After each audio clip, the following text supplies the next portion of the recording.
Hey guys, what is up? Today I've got the Audi A4 with me. This is the facelift of the B8 model, as you can see with these updated headlamps. This ran from 2012 to 2016.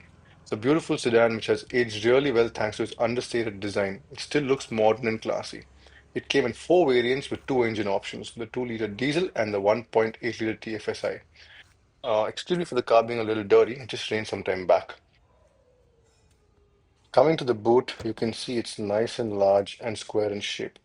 It can easily fit three big bags over here. And unlike the Mercedes, there's actually a housing for your spare wheel and it's not just thrown in over there. And even your tools are neatly packed in this little place. You can also notice that there are no protrusions here, so it's easy to arrange your luggage and fit in more stuff over there. There's also a nice little housing for your warning reflector. The wheels on this variant, that's the Premium Plus, are 16 inches. The tires are wide, but the wheels honestly look really small. They should have been 17s. The 17s do come on the Premium Sport and the technology variant of this car. The rear seating area of this car is quite spacious and honestly the best in class. These vents have basic controls for airflow and temperature. In a well-kept car, you'll see that these nets won't be drooping. The rear armrest is pretty wide with some storage space inside of it. It also has a couple of cup holders. Now, the back bench is meant for three people, but actually it's best suited for two adults due to its high transmission tunnel. It has automatic blinds for the rear windscreen and these manual shades for the side windows.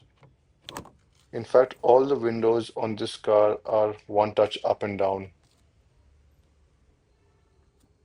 You can hear the reassuring thud when you close the door. By the way, both the outside rearview mirrors are auto dimming. Coming to the front, both the seats are electrically adjustable with lumbar support. Unfortunately, there is no memory function. Although it's showing its age, everything is very well laid out and very elegant. It has the basic comfort features like auto headlamps, rain sensing wipers, dual zone climate control, sunroof, electrical parking with auto hold, cruise control, Bluetooth for telephony but not for your audio. Hey, yako Audi. Anyways, what's important is the feel. Everything is soft touch and so well made that even after 10 years, it still feels good to touch. Even the knobs of the volume control and the climate control feel very tactile and premium. The multifunction display was way out of its time. It's this little color LCD display through which you can control your audio, your telephony, and also view multiple parameters of your trip data and also view live consumption data. The only gripe I have with this is that some functions are controlled through the wiper stalk and some controlled through the steering wheel. It should have all been integrated in one place. It's just silly what they did. I don't get why they did that as well.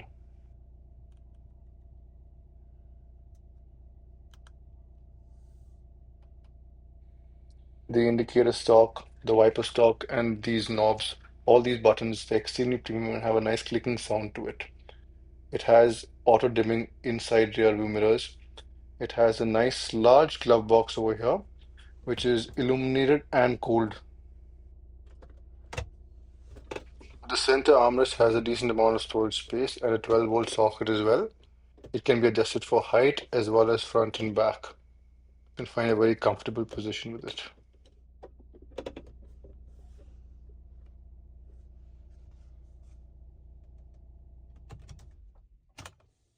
The key has some nice weight to it and feels really premium as well.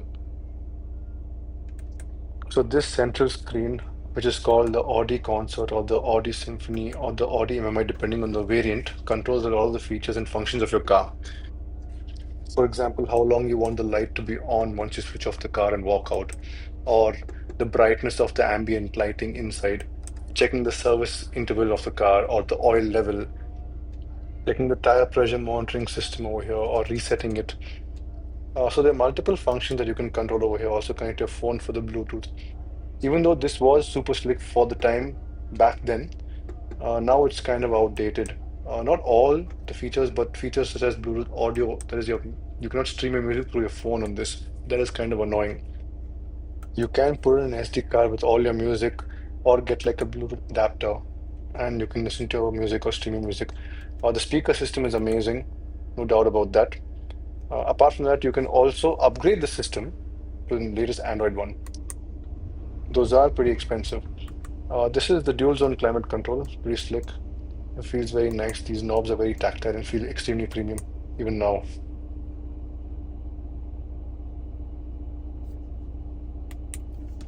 So the car does come with front and rear parking sensors, which are pretty helpful in the city. And you can alter the volume and the tone of these sounds, the frequency as well. And that is the rear shades, the rear blinds that I spoke about earlier. And this is the drive select to choose the different drive modes while driving. And that's the parking brake and the auto hold feature over there.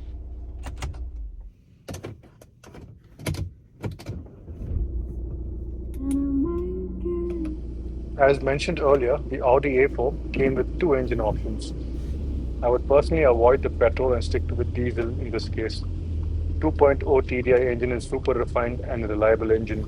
In fact, on the A4, the diesel engine is the most refined engine among its peers. I would say the best in class, and even the best in the class above as well. The 2-liter TDI was later rebadged as the 35 TDI, God only knows why. It came in two states of tune on this car, the 140 bhp, which is on the premium variant, and the 177 bhp with 380 Newton meters of torque, which came on the Premium Plus, the Premium Sport, and the Technology variant. All variants came with a multitronic transmission, which is just a fancy word for a CVT gearbox.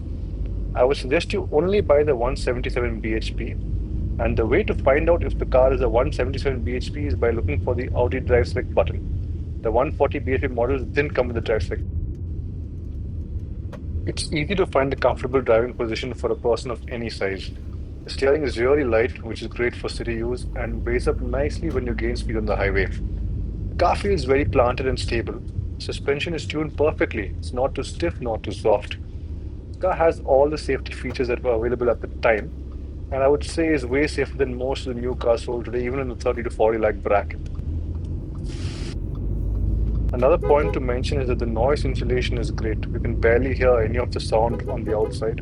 There's barely any tire noise or any wind noise. And apart from that, just noise in general, it's very well insulated. Coming to the main point and the main question, would I buy this car today? It's a tough one because I see way better value in a Jetta or an Octavia.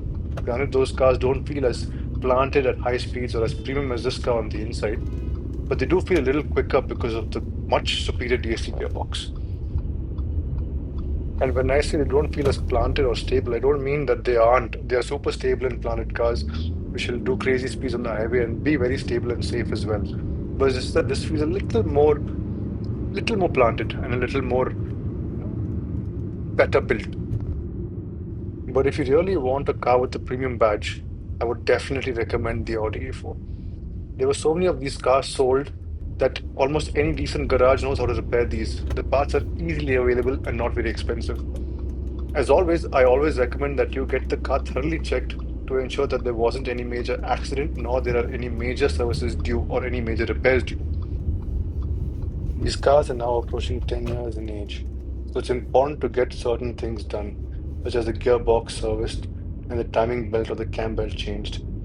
These would be slightly expensive. For example, the gearbox would cost you between 15 to 25,000 to get serviced, and the cam belt, that is the timing belt, will cost you roughly about 60 to 80,000 to get serviced at a good mechanic. So make sure that these are done. Once again, I can't stress enough. Make sure that the car has been periodically serviced and has been maintained well. Also, make sure that the tires are in good condition, as these are not cheap and will set you back roughly around 10 to 12,000 or maybe even 15,000 for a decent brand. So negotiate accordingly. This car didn't have any major issue and they're very good and reliable. Just make sure you get a clean example and it'll serve you well. Thank you very much for watching. If you have any doubts, please leave a question in the comments and do like, share, and subscribe as it motivates me to make more of these videos.